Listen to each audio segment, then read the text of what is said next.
Good evening, friends. Welcome to the episode 6 of the Career Shifts podcast, where we explore the journeys of people who have successfully navigated significant career shifts. Before we get started, as always, I want to begin with a story. The year was 2008. It was the day of Diwali. Lekha, my wife, and I had planned a sudden long drive from Bangalore to Palakkad to visit our ancestral temple. Remember, in 2008, we didn't have GPS in cars, and Google Maps and 3G data were still 8 years away. My Nokia phone had an OV Maps. It feels like ages ago, isn't it? And relied heavily on expensive GPRS data. To top it all, this was our first ever long drive. We started the journey excitedly at noon, but somewhere along the way, we took a wrong turn and ended up in village roads. As evening turned into night and the streets became dark, and we couldn't figure on how we can get back to the main highway, we drove through almost 2 hours and eventually only to find ourselves in a small village. We asked for directions, and luckily, one of the villagers guided us back to the right path. Another 45 minutes, and we were on the highway. If we had taken the correct route, we would have had reached the destination by 8 p.m. But because we had to take the detour, we had to stop at Coimbatore that night. Why am I telling you all this? In life, we often start with a clear plan, but sometimes we lose our way. During these times, we need a guide, a mentor, or a coach to help us get back on the right track. Today, I'm excited to have someone like that on the show. Shyam, our guest today, is a true professional all rounder. His career spans continents from India to USA and the UK, where he has been at the forefront of mobile technology and business changes that are shaping the future of work. After completing his studies at BITS Pilani and the University of Arizona, Shyam embarked on a career in Silicon Valley. His journey has been whirlwind of diverse experiences in technology, operations, marketing, sales, and HR. He spearheaded the launch of an award winning ARM processor, brokered major deals in Asia, and led transformative business changes. Today, Shyam's passion for personal and professional development shines through. As an executive coach, he is dedicated to helping individuals unlock their potential through coaching, training, a role that inspires many. His work involves creating development programs that lead to significant changes in organization. Throughout his journey, Shyam has been a sponge, learning from his friends, colleagues, teachers, mentors. In his talks, he fosters an environment where people feel safe sharing and learning together, a testament to his wisdom and approachability. I hope that today, as a host, I will be able to do my best to allow him to share and that we all learn together. So, without further ado, let's welcome Shyam Sadasivan to the Career Shifts podcast. Shyam, welcome to the show. Thank you so much for having me, Gopal. I have been introduced by quite a few people in the past, but this is the first time I didn't cringe that much. So, thank you for bringing your very individual flair to this. Thank you for having me. Thank you. Before we start, do you have anything to say to the audience? Very important question. Your LinkedIn profile says your name is Gopal A. Iyer. What does A stand for? A stands for my dad's name, Anantanarayanan. Oh, lovely, wonderful, wonderful. No, thank you. Um, Opening comments. I'm happy to be here. Shifts is a very interesting word to use. I'm very intrigued by the way we frame our problems. That's one of the things I'm like kind of crazy about. To frame, they say that if you frame the question properly, you're already half there to the answer. So in a way, talking about shifts is very interesting for me. I've done many shifts in my career. I've helped people through shifts. I'm working on shifts, right now. So yeah, let's get going. Wonderful. Yeah, I mean, I got reminded of the first job that I did, which required me to work shifts, Ah, literally. yes, I've never done that. Yeah. The That night reminds me, shifts and actually. the graveyard shifts. In my I worked for ARM for 18 years, and we used very early on we used to have these kind of randomly selected groups getting a meal or a coffee with the CEO, and the CEO would then have some kind of ice breaking. This is Warren East, who's now the CEO of Rolls Royce, and he used to ask things like, what was the first thing you ever did? And he apparently was, I think he's cleaned stuff. He's been a janitor, in college, and his first job kind of an hourly paid job. And I went, you know what, I never did anything like that. I don't have like a cool story to say. I literally went from school to college and got a kind of white collar job coding, and that's it. So I never had really kind of any stories of doing some kind of cool college job or anything like that. But so that's one thing I might not be able to talk about, but everything else is okay.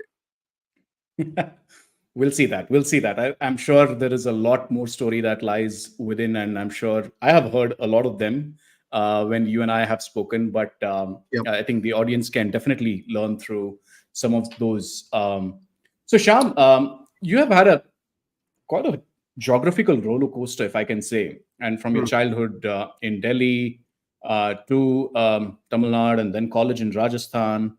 With all these shifts, did you ever feel like how I felt on the day when I was taking that long drive in 2008? You needed a GPS for your own life, and if you can share some of the challenges you faced during these transitions and how you managed to adapt to such diverse environments. Just like you did, I'm going to tell a story. And it is a story with my Please. wife, but it may go in a slightly different direction. So Shalini and I, when we were newly married, we moved to the UK, and those days, this is 18 years ago, 17, 18 years ago, there was no GPS. And it used to be disaster, traveling with a paper map, and it used to open out and fold and all of that. And then we used to fight in the car. And it was so then Garmin came out with these kind of standalone sat nav. It's called sat nav in the UK. And it used to be like this big, and you kind of pop it on the car I remember that. dashboard and keep it. Yeah, you've seen those, right? So we got one of those, but then it solved a lot of problems.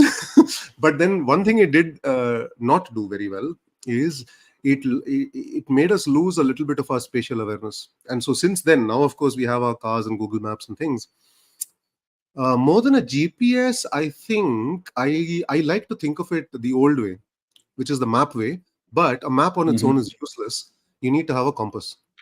So I like to think of movement, career, journeys as a map and a compass combo. I think GPSs are convenient, but they kind of kill us in our kill our creativity, and it's very useful when you go to a very, very different place and you have no idea what to do and all of that. Where I've driven through Boston, for example. It's very difficult to drive through that city. It's really strange ups and downs and all of that. So then there is a use for GPS. But for a career, I like to use the analogy of a map and a compass. A map is a paper map. It is basically a static view of what the journey looks like. Map is not going to change. The map is what it is. So in a way, the map is the analogy of the world. The world is what it is. You can go change the world if you want, but it's hard work. What you can do is you can use the compass to decide where you're going, kind of look at your bearings, where you are, and all of that. So I like to think in analogy of map and compass, saying there are certain things that are fixed. The kind of layout is there. It's all there. But then you need to use your compass creatively to decide how you can go this way, you can go that way, you can go, we I don't know if you joke this, but as kids we used to say you can either touch your nose like this or like this. I can't do this anymore. But you can find various ways of doing it. So the compass is what adds that creative bit, but the map is very set. So accept those and play with what you can play with. Sure. Do you want to reflect on any of the challenges that you went through as you transitioned through various countries and cities? Like if I were to really look at some of mine, if I were to think about the first trip that I had in 2005, it was a tough one, geographically as well. And you have had multiple of those. Anything that you want to reflect on from that shift perspective? So this is geographical, like moving countries and places and things like that, right?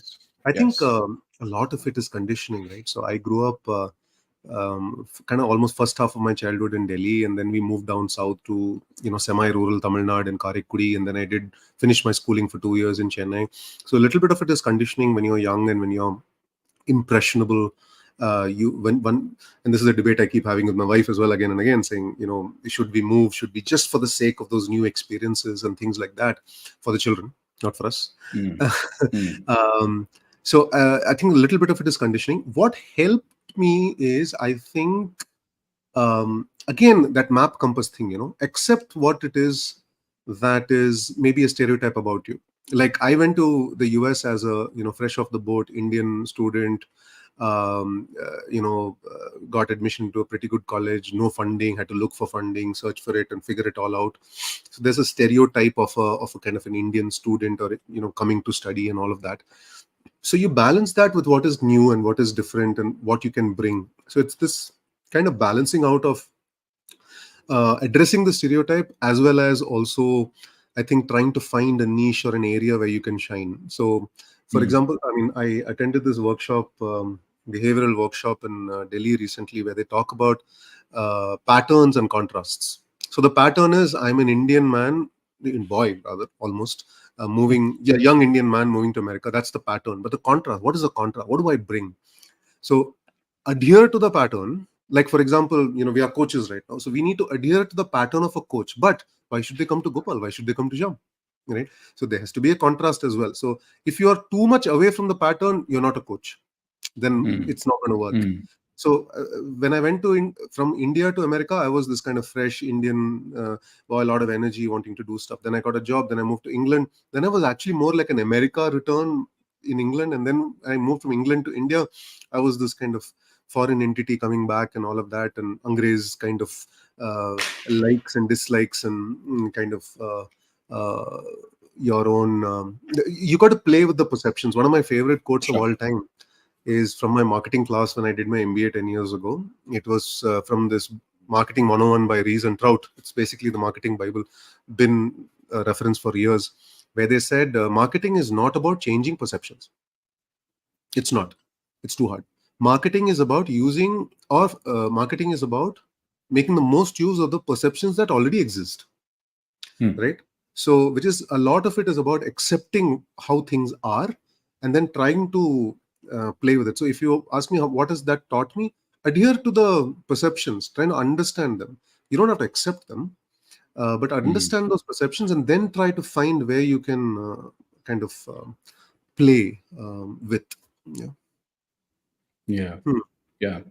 Oh, wonderfully said. I mean, sorry, one more thing, because very recently I'm very disappointed that Annamalai did not win the elections in Coimbatore. BJP did not win anything in Tamil Nadu. This, not to make this a political thing, but he gave a bit of a speech, and people were asking me, asking him, why did you go to IIM Lucknow? He's a IPS and all of that.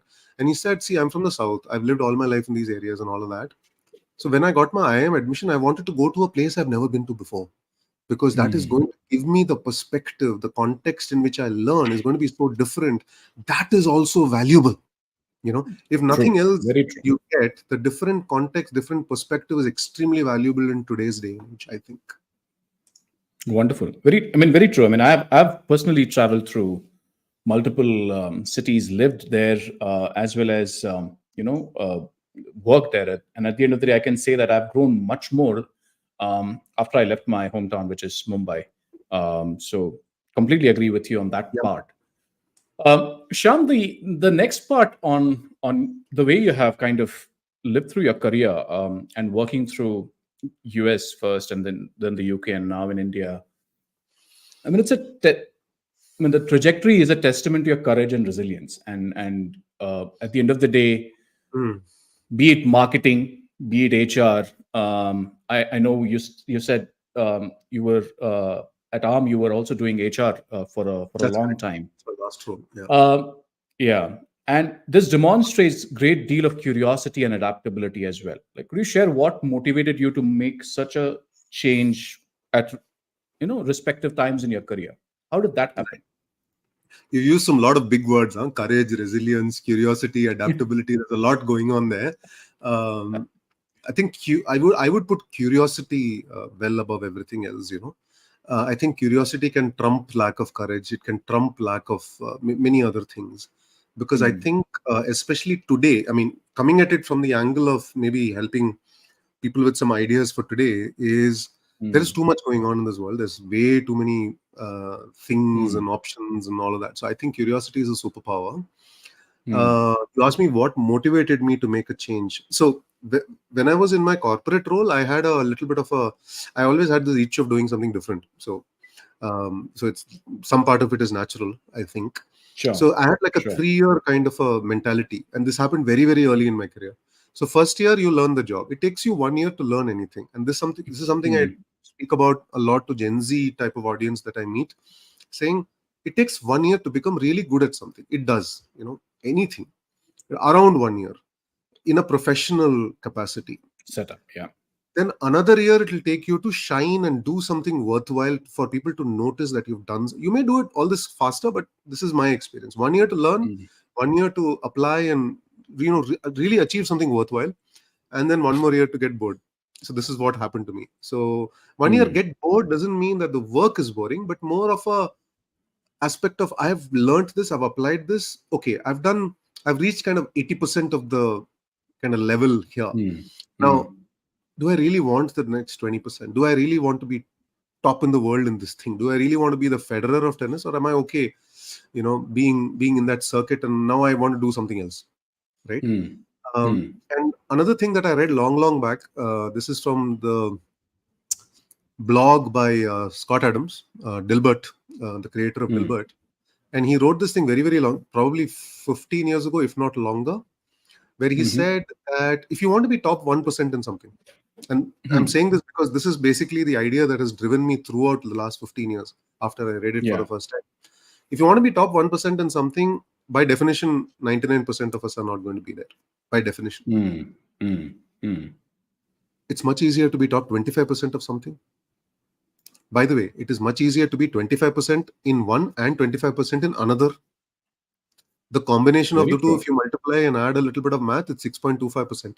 25% multiplied by 25% is 6.2. So it is much easier Correct. to be 25%, top 25% in one, top 25% in two.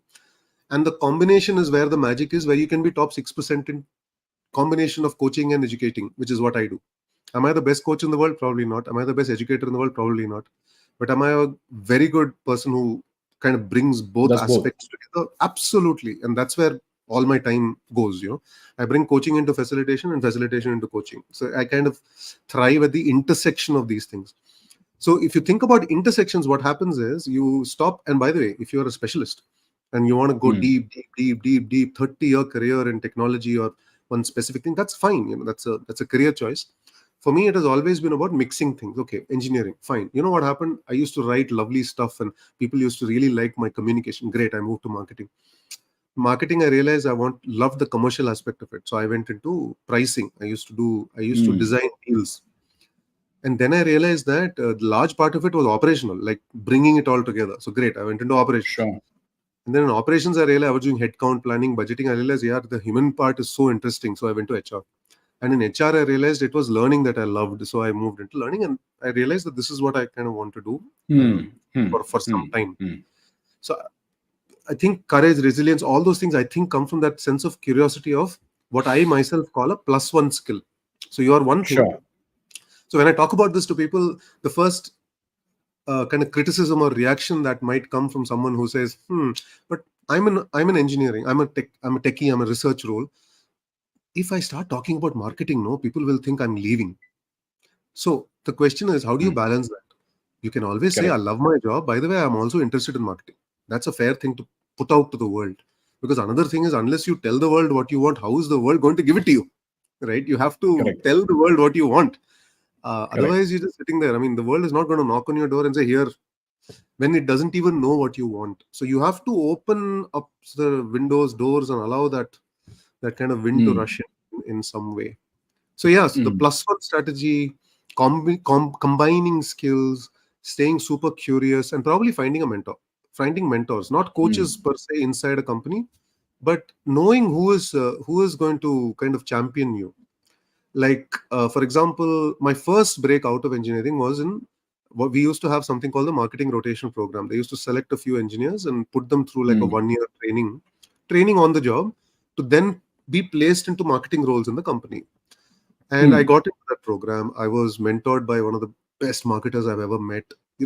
So somebody who will champion your cause, somebody who is, and by the way, none of this is under the table and all of that. No? So this is all about, having great relationships with people who think that you have potential, because, Sure.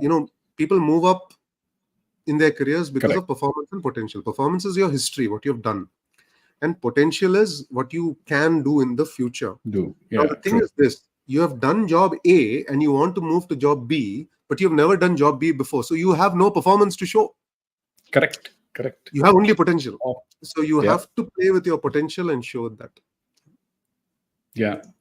No, wonderfully said. And I think when you're talking about that 3-year thing, I got reminded of a particular conversation that we had in one of the town halls when I was with Deloitte, Mhm. and where S.V. Nathan, who is the chief talent officer Yes. for Deloitte, did share this. Like the first year, I mean, he said it in a slightly different way, where the Mm. first year about the company, the second year the company knows about you, and the third year is where the marriage happens, Ah. where you both work towards for each other, which is in a way what you try to do, and phenomenal. I think the journey that you have taken from engineering to marketing to operations to HR. There is a question that I would want to take now by Devashish. Um, Interesting one. Who helped you to choose your career path? This was your family or one of your key mentor. Also, how difficult is it to get a meaningful career and not a successful one? Very interesting. Very interesting. Who helped to choose your career path?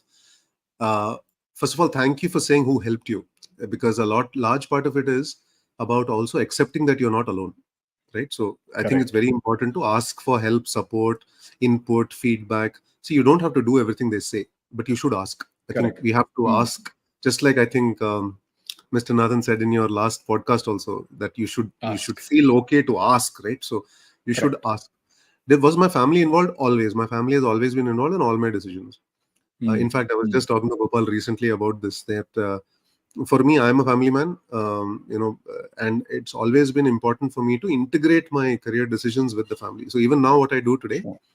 they are fully aware. Even my children are aware what I do, how I have tried to design my life, my time, all of that. Hmm. Key mentors, I did say I've always had mentors in the organization. And people ask me, how do you find a mentor? How do you find a coach? Coach is probably harder. Mentors are not that hard. And here's the Yeah. thing: mentors are usually within your organization. Usually, you can get external too, through networks and Hmm. all that. But my mentors were always about picking up the phone and talking to somebody in your company. Yeah, you're a colleague, no? Right? I mean, True. if of course there'll be some hesitation, certain level of, oh, should I not? But Right. what's the harm? Sending a cold email and saying. But remember this idea of emotional deposit, Hmm.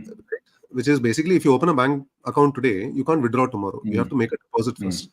In the same way, this idea which has been around for 50 years of emotional deposits, nobody's going to pick up the phone and talk to you or be, responsive to your emails if they don't see anything from you. So try and Hmm. give first.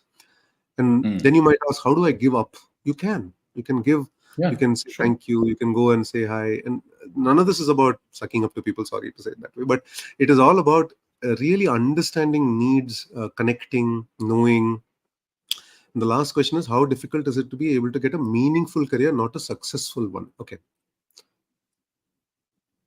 Meaningful, not successful. I see. Okay. Hard one. Hard. So, Devashish, I would say, first of all, define success. If it is going to be about success metrics that others have set for you, I would say kind of try and really feel deeply connected to your definition of success and your definition of meaning. Can you find everything together? Possibly. There are some lucky people in the world who manage to be at that center of that ikigai model, no? That center of that ikigai, like everything is there, but it's very rare, right?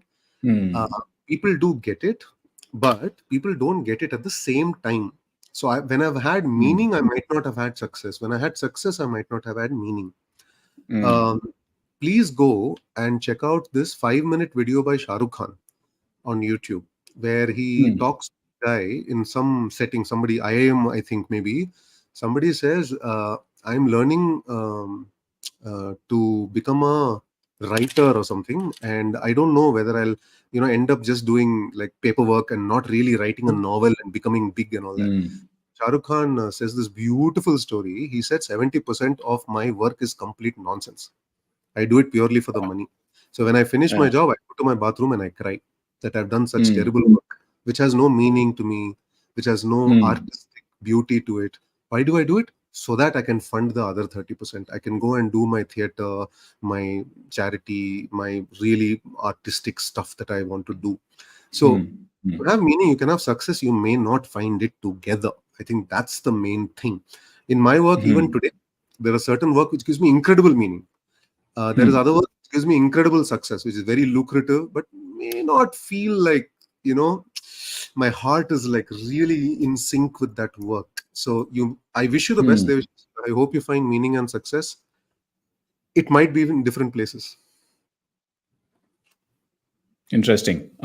Very true. And at the end of the day, finding meaning is something that we are all in the business of.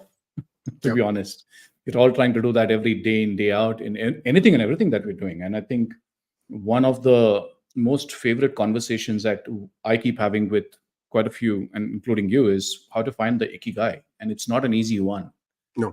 to be able to find that. And yeah, so Devashish, hope that helps you in some form. And I'm sure if not, we are here to take Yeah. on the I mean, questions as well. tell us in the chat if that helps, because it's nice to have Yeah, some feedback. Thanks.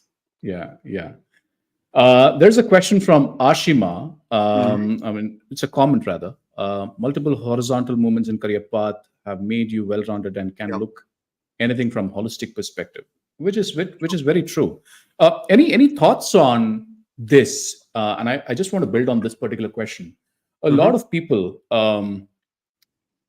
especially in the current day and age, when they are trying to look for career options, are looking for career options which are very unique in nature. The titles and the job descriptions are very different. Almost requires you to know a bit of all across. For someone who is coming out of an MBA school, what would your advice be for them as to how should they approach a role? Someone coming out from an MBA school, how would they approach a role? How would they approach a role? Okay. I think first of all, I would say, and this is of course through my learnings, through my experience and what I'm watching in others' roles, right? That you are unlikely to get it right the first time. Hmm. So one of the famous stories, and my wife, if she's listening, is going to kill me for this, is we keep talking about cooking our first meals together, and there's this Hmm. really famous story that my wife's first sambar was terrible. But she's really evolved into a fantastic homemaker and cook and things. How's your Even good my cooking sambar? is better. I mean, or My rather, yeah, oh, I was about to say my sambar is terrible, but I do a few other things decently well. I've worked on sure. other things, so we do complementary things and now. But anyway, the point is that you should not be surprised if your first attempt isn't working. In a way, that's Hmm. how it's supposed to be, right? You shouldn't be surprised, and you should. I don't think we should have the whole pressure of Hmm. nailing the first job. Yeah, Hmm. I Hmm. don't think we should be feeling that this job is it and I am on Hmm. this path forever. The the stories of career reinvention are literally everybody is reinventing in so many different ways. Correct. So and there's so much talk about what do degrees really mean in the current context of so much change. So there's all of that Yeah. going on. So I think Yeah. number one advice: don't think that it is it. Whatever you do, Hmm. but Hmm. this may be contentious depending on which way you are on this side of the debate. Should Hmm. you go to a startup? Hmm. Should you go to a large company? Hmm. From all the work, all the stuff that I have seen, I think for the Hmm. first 3, 4, 5 years, maybe try and Hmm. figure out what business is by watching people who do it, which basically means take a Hmm. job. Which Sure. is very similar to the debate of in India. Generally, people finish their first degree and do a MBA pretty quickly. But if you look Hmm. at the West, they work for 5, 10 years and then do it, which is how I did it. Hmm. Yeah. I did it when I was 30. Okay. Hmm. So that gives you a lot of grounding and context and foundation. In the same way, I would say Hmm. try and do a job in a large company, kind of watch how things Hmm. work. If that is what you want to do, great, you've already nailed it. But even if you want to start an organization, company, people start companies out of college now, which is incredible. That is fine. I mean, that's the famous story of Ather, all these companies that were started straight out of college. People don't finish college at all and start companies. But I think certain understanding of how things are working in a little bit of a safer setting of an organization, knowing how, and then you figure out what you want to do, how you want to do it. I think that maybe a couple of ideas that came to me. Sure. I'm going to take a couple of more comments in there. So Devashish says, amazing boss, thank you for insight on the context. I think it is true. You might get either of one. We can't rush for both. Well said. The next comment is from Ashima again. Actually, I really like the stint programs for MBA professionals in companies where employees get the experience flavor of different departments. True, very true.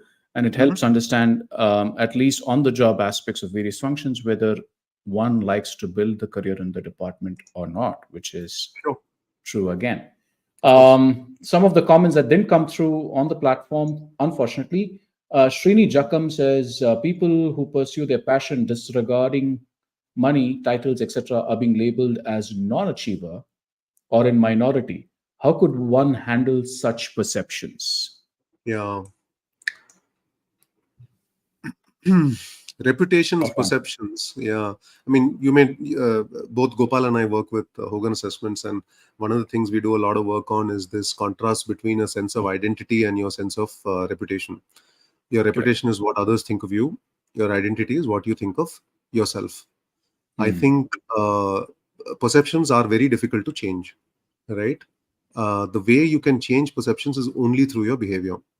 Your identity is based in yourself, inside you. Like, you have no idea what I'm really thinking right now. You only know what I'm saying, right? So on my mind, what I'm thinking right now is my identity, my principles, my beliefs, my value systems. And if you are, if they do not understand that, I would say normal, because not everybody's inside identity is really visible to everybody. They can only see your behavior. So if you feel that you need to change your reputation or change their perception of you, pick one thing you want to do differently. Not think differently, not values. Why are they misunderstanding me? Forget all that. That is all gone. The only way you can change perceptions is to do one thing differently. Yeah. If everyone thinks you're an introvert, next meeting, speak up. Yeah. If everyone thinks you're a miser, next time you all go for chai, pay for the chai. Right. So pick one thing and then build on that. Yeah. So if your what is the perception exactly about? Not growing, not being successful. Yeah, not growing, non-achiever. Being labeled as non-achiever or in minority, how should one handle such perceptions? Yeah. So being a non-achiever means, what does that mean? It doesn't mean you are a non-achiever. It means they think you're a non-achiever. So then think about, how can I not be seen as a non-achiever? Not about how do I become an achiever. That's not the right question. Right? If they think that someone is not non-achiever, that person should address the problem of them thinking that you are an achiever. So then you will start going in the right direction. Remember, framing the problem is the first step to, half of it is solved by framing it correctly. So if you want to change their perception, think about who needs to talk to them. Who is their close aid? Whose word do they trust? What kind of things matters to them, right? And then slowly try and address that. Right. So I think that's the right way to do it. Do not go inside and feel down and think that something is wrong with me. It isn't, right? It is a perception. So let's challenge the perception. The perception is separate. Your identity is separate. So if the perception is off, don't try and fix your identity. Try and fix the perception. Wonderful. I hope, Srini, that helps. And in terms of I think address the problem. There is a comment in there which acknowledges what we just said. Sure. So today you run your own venture. You've authored 2 books. At what stage did you decide to take the plunge and start your own venture, which is Crossovers? And what were the key factors that led you to make this decision? Okay. And lastly, how has Entrepreneurial Journey impacted your life? First of all, there was no plunge. Okay. So I like to say that I had no plunge at all. So I did not jump at any time. Mm, Yeah. It was mm, not sudden. It was not a mm, jump. It was not a plunge. I didn't dive into the water or anything like that. I planned it, and I planned it extremely detailed. In fact, I wanted to move around 40, but it took me a mm. couple of more years to figure it out. So I actually quit my job in April 2020, April 17th, 2020, in the height of lockdown. I actually quit Correct. in lockdown. I watched my laptop getting shut down remotely and all of that. But I had already planned and decided, and even COVID could not put a dent in the plan. So I quit. Mm, And for 6 months, I had nothing to do because the world had shut down. So I took the time to slow down, think, remember planning, no plunge. mm, mm, Planning is what? Planning is financial, planning is mental, planning is emotional, planning is family, planning is support system, planning is it basically the entire thing. mm, Uh, Sometimes I use this this simple tool called the Wheel of Life. If people mm, are not familiar with it, please just Google Wheel of Life. It's basically just a circle. You put all the things mm, that are important to you and you rank them, and then you decide how you want it to be. So for me, peace of mind is super important. For me, measure of success, we were talking about success. Measure of success, number one, I get my 8 hours of sleep. I have no mm, anxiety, I have no stress. I get up, I sleep, I wake up, I'm feeling calm. So that is most mm, important to me. So if that had to happen, then my family should be okay. There should be no anxiety of we are going to, be on the streets. So it took me longer to create a sense of financial security. mm, Now, a lot of people when I coach through this kind of conversation, it turns out to be, but I can't retire, no, I can't leave. That's not, again, not the right question. So I mm, was debating this with a friend the other day. He said, when I have enough in the bank to cover me for my entire life, I'll quit. But I said, then are you saying you'll never earn any income ever again? You're only 45. And then he said, no, that's not what I'm saying. That, what I'm saying is I want to be super, super comfortable. Okay, that's fine. But how much mm, time do you want to? So people say, keep a 2 year window, keep a 2 year buffer. I save for 10 mm, years. I said, mm, no, I didn't save for 10 years. I saved much longer, but I saved for a 10-year mm, window. And I said, mm, within the 10 years, if nothing comes my way, nothing happens, I'll survive. So I saved for that and then I quit. But of course, in mm. a year or so, everything came back and I was able to grow. So I didn't take the plunge. I planned it. It's a very boring thing to say, but please plan it out. Think about all the aspects that need to come together. If Right. even if one thing is out of whack, it will feel off. Yeah. You asked me a ton of things Mm. there. What else did you ask me? How did, I mean, I think there was a very important element of not just, taking the plunge, if I were to call that. You didn't, you Yeah. planned for Don't it. take the plunge. But how did, So yeah, yeah, don't take the don't take plunge. the Yeah, plunge. true. What were the key factors, and probably how has this decision impacted your overall life, your personal life? Yeah. So there's this wonderful program at Stanford, and again, there's a TED talk and all of that about life design. How do you design your life? I think that's Mm. a very True. please, folks, if you're Wonderful. watching, please go check it out. And it is basically a similar problem. If I ask you to design a car, design a house, design something that Mm. whatever is relevant to Mm. your work, Mm. you'll design it. But designing a Mm. life is a very emotional thing to do, which is why Mm. getting a coach or Mm. some help is very important to get that third party kind of Mm. input into it. Mm. So, design a life. What is most important to you? For me, freedom was very important. Mm. Independence was very important. And one of my favorite words, plurality, was very important. What that Mm. means is, for me, having my finger in 4 or 5 different things is very important. That's how I've always been. I like to Mm. do. So I Multiple enjoyed things. my time in my job because there was a lot of freedom to do a lot of different things and engage in multiple aspects of the business. And Mm. I loved it. So that variety or plurality is very important to me. So then I said, how can I create this? Again, by the way, plurality is multiple things. Huh? Plurality is plural activities, plural experiences, plural sources of income. Mm. So True. one of Mm. the biggest things that was in my mind was, will I ever be able to match my last drawn salary by Mm. going and solo and doing these things through the work that I do, right? Mm. Mm. So a lot of things are coming back to finance, but for me, finance was a very important aspect to get right. So in a way, it was Mm. a very foundational thing to do. If I get this right, then I can sleep at night, and not worry about, and then I can build on it. I have that faith, some level of faith. Mm. But the financial aspect of financial security was very, very important to me too, because wife and two children and few other commitments. So I had to get that in place very, very carefully. So what changed as a result of it was, as someone said, a holistic view of life itself. So I started thinking of work as something I do, and my sense of identity is no longer tied to my work. True. My sense of identity is actually, I don't put a label at all.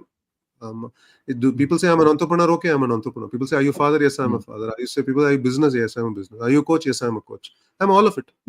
So I find it very difficult to. So again, it is perception, right? So suppose I'm talking to an organization that needs a coach, I'll forget everything else and just say I'm a coach. Right? If you and I, if we meet socially, I'll just be a friend. If someone wants a facilitator, I'll just say I'm a facilitator. I'll have a one-page bio with a facilitator. So I think once you kind of start doing this kind of work, well, at least I have become very comfortable with having many aspects to my personality, but then showing up in whichever way is necessary. So I do not say I am this and this title in this and this organization, or it has become less important to me. So I think it opens up your sense of identity also. The perception you don't know. Like I have no idea what people think of me on LinkedIn or see me as. I have no idea. I only know how I feel as my sense of identity, and I'm very comfortable being four things at the same time. And I'll do whatever is necessary for you at that time. Yeah. Wow, that's a very powerful one, and I think being comfortable with who you are, and that's about it, is a wonderful way to look at things, and I think that's a struggle for a lot of people today. Shyam, you mentioned a very interesting and an important point that probably doesn't get often spoken about, which is financial independence. Now, I know we are not financial experts, and this is not a finance masterclass, if I were to call that, but I'm sure this thought, comes across in everybody's mind. What is that number that I should be okay with? If I'm planning for my future, what is that number that I should be comfortable with to, plan and execute? Did you have anything on that, or how did that happen? Do you want to share some part of that? So the financial independence idea usually comes with the additional RE to it, FIRE, which is the financial independence, retire early, the FIRE movement, and all of that. So I have absolutely no interest in retiring early. Okay. So my take on it was, I have absolutely no interest in retiring early. I will never retire. I'll always do things I like, and I'll always have some kind of income. Right. So that is the first thing. The number is extremely subjective. I will talk about, I can only share my story, I guess. So get rid of debt, finish up all your debt. You should have no debt. I have no debt. Have a significant amount of saving, which will make you feel like that, again, coming back to, you'll sleep well at night. Is it 2 years? Is it 4 years of kind of money in your hand? Is it not enough? Only two things you can do. If you want to talk about this, listen to Naval Ravikant. He talks some amazing things about all of this. He says either you can only do two things. One is you can live like a monk, completely reduce your expenses, which a lot of people have done, or then try and make more. So financial independence for me personally means I'll sleep well at night knowing that I am okay for, let's say, a few years if nothing comes my way, which, by the way, is not going to happen. There's always something coming. Have an incredibly clear idea of what you need, not what you want. Wants will keep on changing, increasing. Have a very, very, very super clear number in your head about what you need on a per month basis. Put in inflation, all of that. I'm not a financial expert. I'm not giving financial advice. But for me, having not the big number, but the small number, knowing what is enough, I think that is very important. Nobody talks about it. In my experience, nobody tells me, figure out how much is enough. Only people say, go for it, big, big, big, big. Which is why, for example, I'm a company of one. I have no employees, and I don't intend to, grow a team, that is not part of my ambition or career plan. And so I read a book called Company of One by Paul Jarvis. I highly recommend it to anyone who wants to go solo. It's called The Company of One. And in the book starts with this wonderful story. Paul Jarvis himself is on a beach with a friend. The friend is a lawyer. The lawyer, they go for a swim, come back. Lawyer gets a call. He picks it up and says, "Hey, Paul, yeah, wonderful, awesome. Okay, what happened? What happened? I'm done for the year." "What do you mean by that?" And he says, "It's 6 months in. I just got a new contract. It's 2 months work. And after that, I'm on holiday for 4 months because I have met my number." Which basically means, he says, so for example, if you're on a salaried job, let's say, let's say a 25 lakh salary in Bangalore or something, or 30 lakh or whatever it is. I say, 4 months in, I say, "Done, man, done. Okay, you've got your money now. Will you take 8 months off?" "No, you will work harder. You'll go for the next promotion. You'll go up." Next By the way, I'm promotion. not saying Yeah. it's right or wrong. I'm simply saying it's a Yeah. mindset. And one of my biggest inspirations, forget all the gurus and all of that, is my local Pani Puri guy. So I was once at this Pani Puri shop. I live near Marathali in Bangalore. I went to AECS layout, had a Pani Puri. This is years ago. And I said, I'll just say it in Hindi first and then also in English. So I said, "Bhaiya, अगर मैं आपको घर बुलाऊं और ये पूरा का पूरा है, घर आके सबको खिला दोगे, तो उसके बाद क्या करोगे?" So the question is, you bring the entire thing, hundreds of things, bring it and finish it off in a couple of hours in a party. What would you do? He said, "I'll count my money and go home." He didn't say, "I'll go and get another basket and sell." No, he said, "My job is done. See, I brought these आज के many लिए things. इतना ही. आज के लिए इतना ही. I brought these many things and I've sold them. My job is done for today. I'll go home and spend time with my family." So how much is enough? I think if you know that deep down, how much is enough, I think that is the first step towards financial independence. It is not about having a massive bank balance. There will always be someone with more. There will always be someone with less. Right? I have friends in Silicon Valley. I have friends in the US who have made more wealth than even they are able to appreciate. I mean, this incredible amount of wealth. It doesn't stop there. No? People want to do things and continue. So I don't think it is about the number which will make you stop doing things, but it is the number that is enough for you, that you are happy with.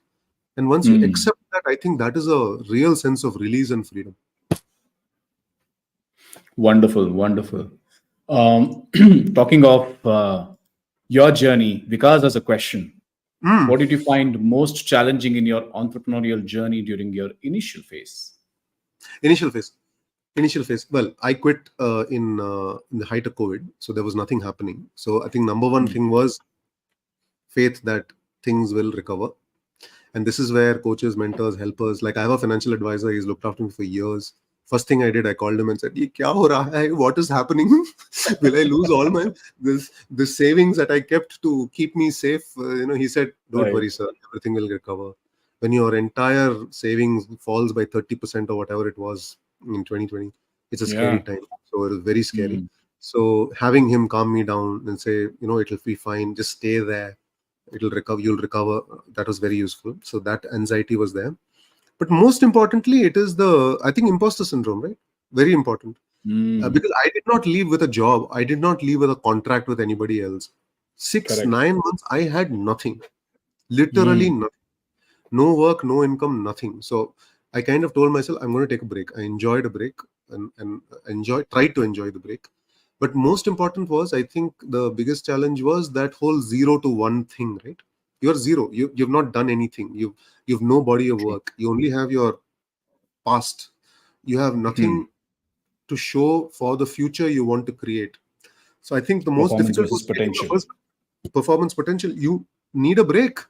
Somebody needs to look at you and say, "You have never done it before, Shyam. Here you go. Here's your first chance." And that's why you'll never forget your first client, right? When you start doing, I'll never forget my first corporate client. I'll never forget my first private client. I have copies of those paper documents I signed. I'll treasure them for life, because those were the first things I got. So I think, and by the way, all those first things come through referrals. No?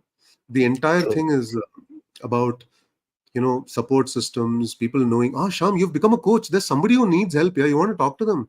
Why don't you? Great. Okay. You get a break, and then it goes from there and it builds from there. So, what did you find the most challenging, right? So that imposter syndrome, will I be able to do it? In my journey, COVID and the financial scare that came as a result of it. doubt, anxiety creeps in. Will I ever be anything? Will I ever get anything? So having faith, continuing to, that's when I started a podcast. That's when I started writing. As when I, Yeah. using your time constructively, not waking up and think it's all gone to hell. Having some kind of routine to get you through the day. For example, one of the things I did, which I still do, I do not have a laptop. This is my Hmm. office. This is my work. This is my room, and I only have a desktop, and I have a kind of standalone mic and a separate camera and speakers and all of that. It's a simple setup. It's nothing very elaborate, and separate keyboard and all of that. It's cheap. It's doable. I kind of upgrade pieces of it. It's all very nice. But the logic of it was that I should have discipline of working only here. No, Hmm. I'm not going to carry it around everywhere, because then I'll just be Hmm. sitting everywhere, being anxious, waiting for email, looking at this. So created some sense of discipline, some sense of small things to Right. create a sense of discipline around you. Yeah. Hope that helped, Hmm. Vikas. I'm sure it did. Common sense of identity, such a powerful method. Loved it. How did you transit from this position from your before avatar? I think you did share that story with us. Unless you want to add anything.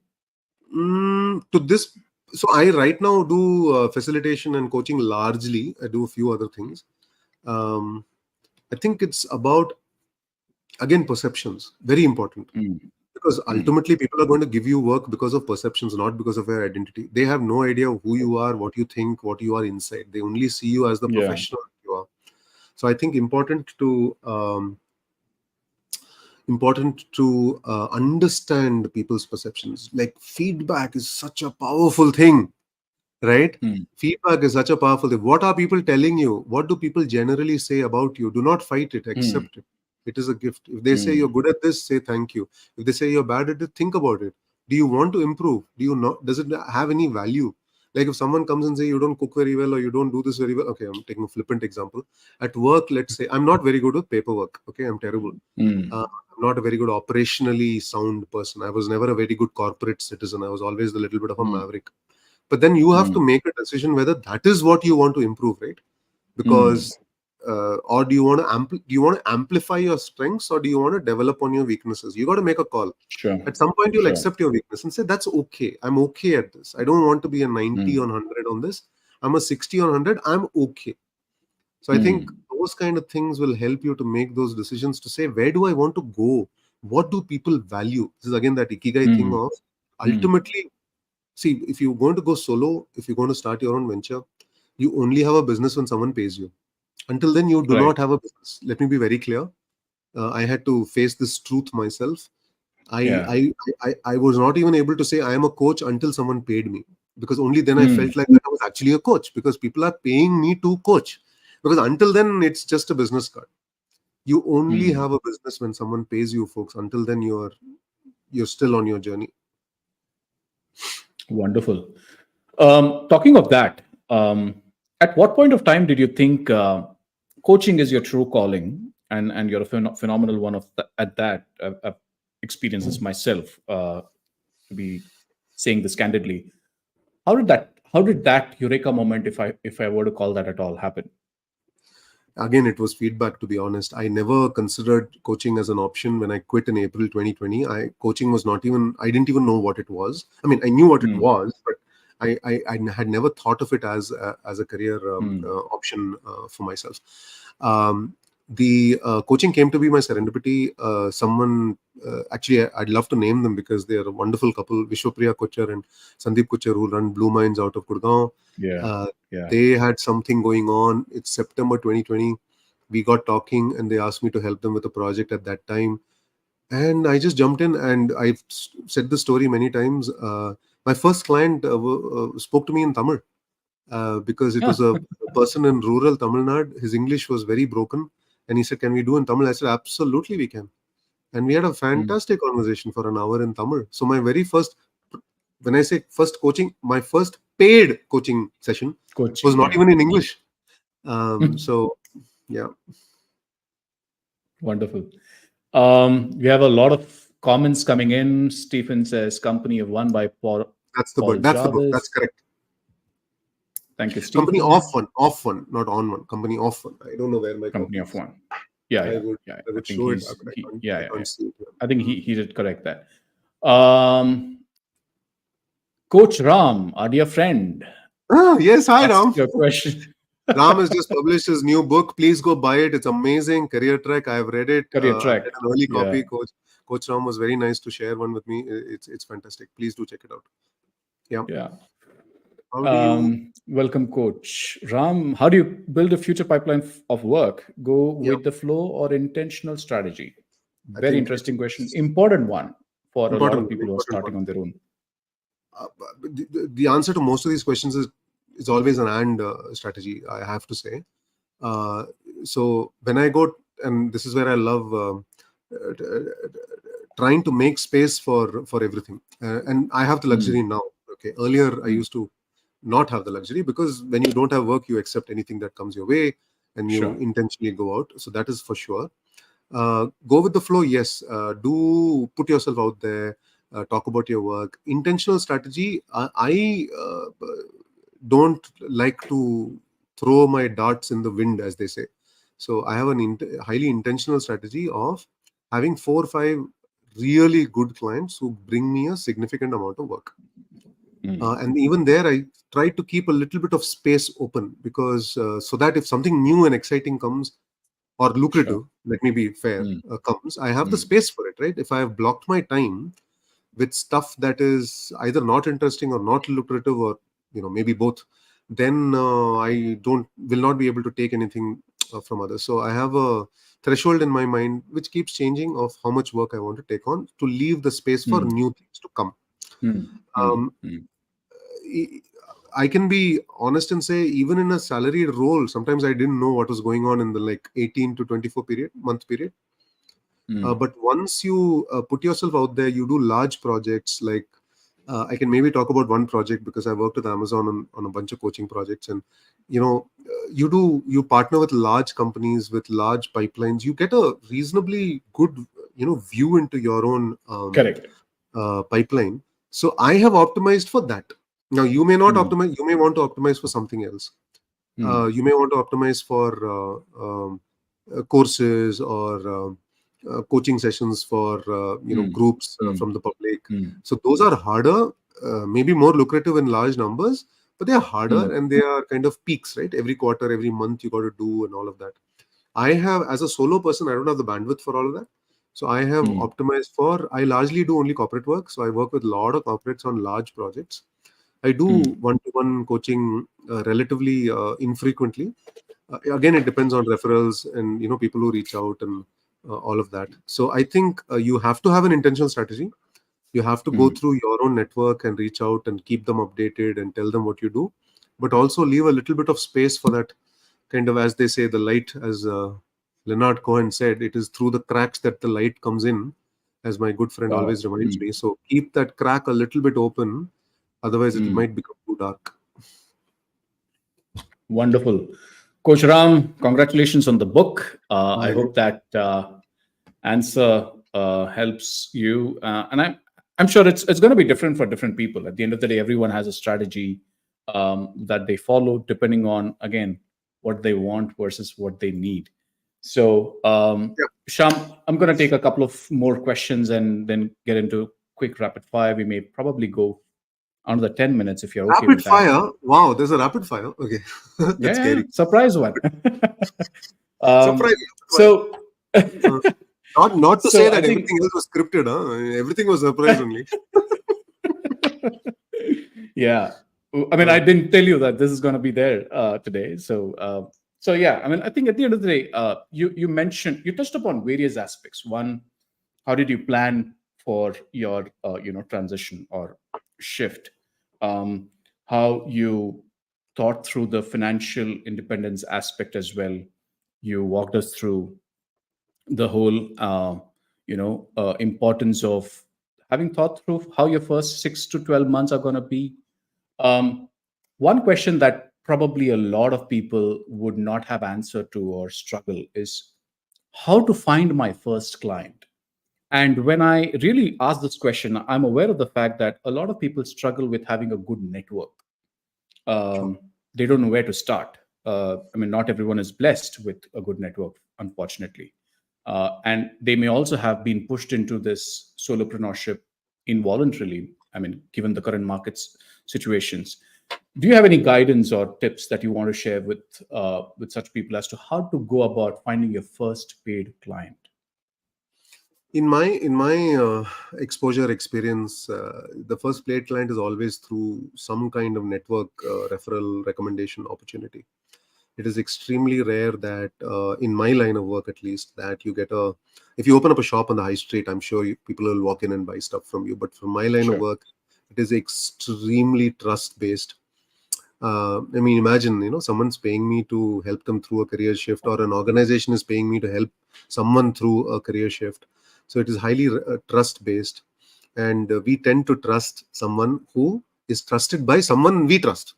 So Hmm. trust is a very fickle thing, and also a very precious thing. So think about who trusts you. Think about who has had a great Hmm. experience with you in your career. Keep in touch. Do not think of a network as a, as an emergency Only room in to a ask. hospital. Hmm. You need to call them when you're in trouble. Do not think of them as that. Hmm. Think of them as, just a gym buddy. You keep meeting, Hmm. keep meeting. Keep in Hmm. touch. You don't have to always be in touch. Send them a message once in a while. You see something popping up Hmm. on LinkedIn, say, "Congrats, man! How are you doing?" Or whatever it is. Stay in. Be in small. By the way, I'm not saying create 1,000 people groups and be this social media magnet. I'm not saying that.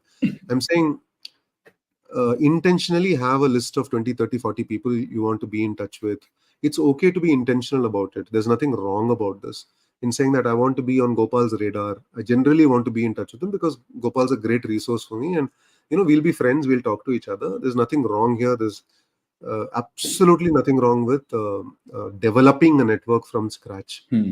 Sure. Lot of work in the solopreneur world does come from word of mouth, which is why you'll Hmm. rarely find the really successful solopreneurs, harping on Insta or LinkedIn about all their, Hmm.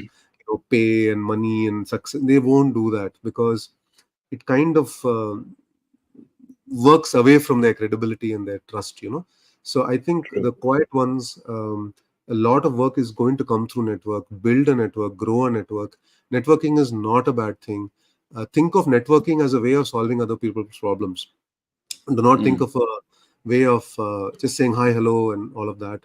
Genuinely create connection. No need to have try to meet them physically once, like we have met a few times. I mean, physical Yeah. interaction means a lot even in today's world.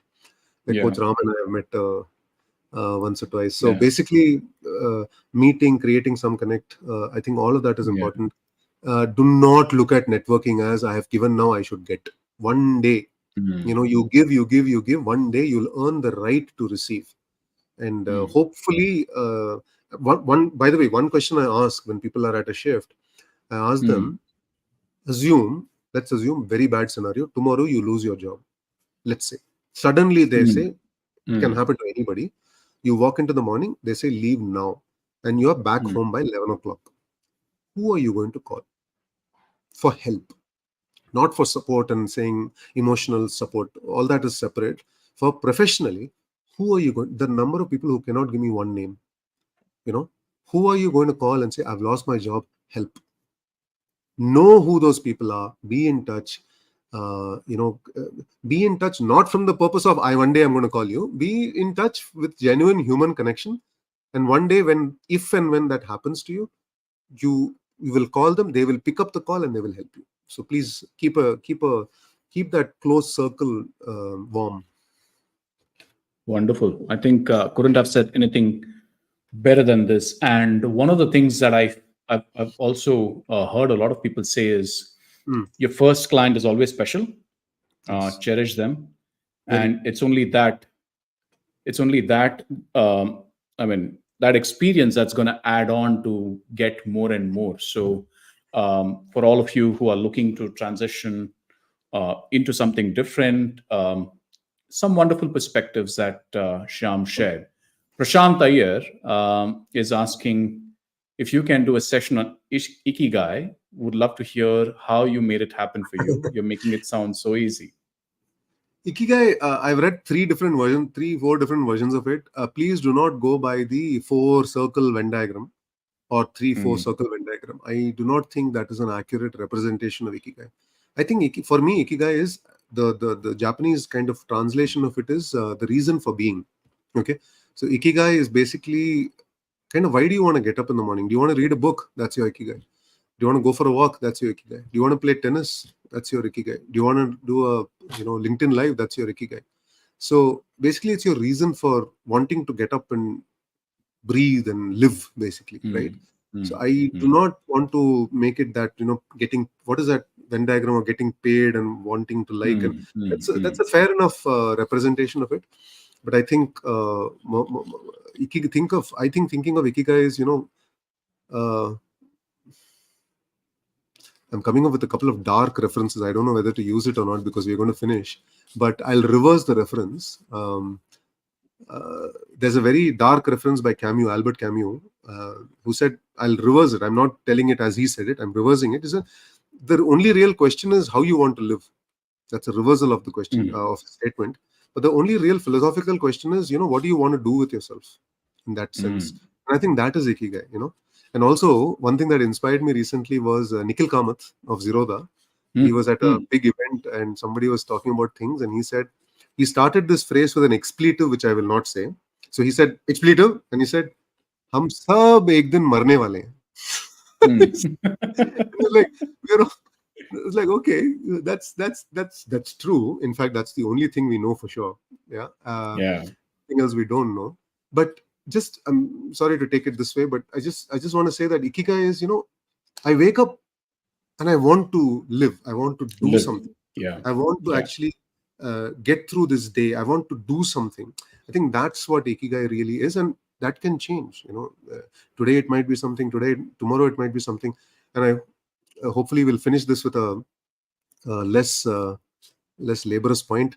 That one of the things I've learned to do over time is know what will make my day a good day.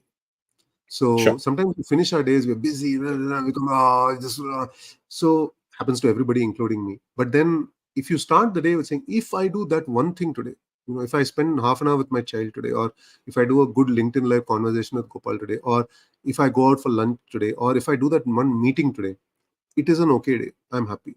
Then you finish your day and Mm. go, did that? Yes, I'm good. I'm fine. So that is also Ikigai in a way of knowing Yeah. in advance what will make your day a good day. Yeah. Yeah.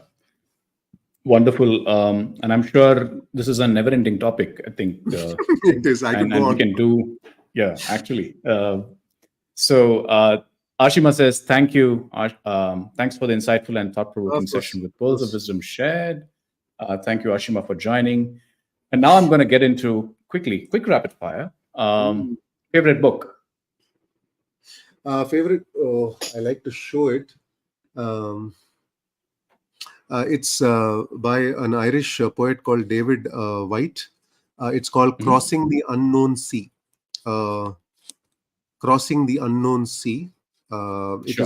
It's a very poetic book about um, work and our relationship with work and how our sense of identity comes from work. So in a way, Wow. it's a beautiful book about. I'll try and find a link and put it so that people can check it out. Um, Sure. so it's about. It's a very poetic book. So it's called Crossing the Unknown Sea. I'll put a link in the chat for others. Sure. Sure.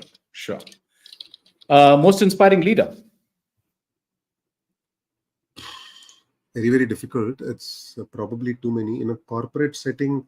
One of my ex bosses, I by the way do believe in do always get more inspired, not believe in, get more inspired by people close to me. Like I get less inspired by big kind of public personalities.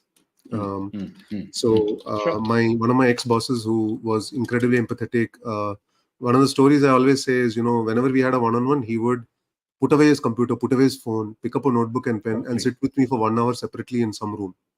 He would not even consider having his phone and thing with it. I put my favorite book into Wow. the comments. Yeah. So he was Thank an you. incredible inspiration for me. Taught me the value of sitting with somebody and paying attention. Mm, mm. Lovely. One word to describe your entrepreneurial journey. One word, huh? Oh God. Um, it has changed over time. Right now, fulfilling. Earlier on, like, scary as hell, like very, very scary. But now very fulfilling. Fulfilling. Wonderful. Tech or marketing? Which one would you choose? Tech or marketing, like as a job. I mean, of Ma- whatever you have done. Would I go You back to did tech? tech. Yeah. Oh, I wouldn't go back to anything. No, Okay. Okay. I'm going to take a page from the book of Mr. One of your client, Mr. Khanduja, who somebody gave him three choices. He said, "I'm not going to take that choice. I'm going to take fourth choice." So same thing. I want to be the Indian voter. Nota, none of the above. Good one. Morning person or night owl?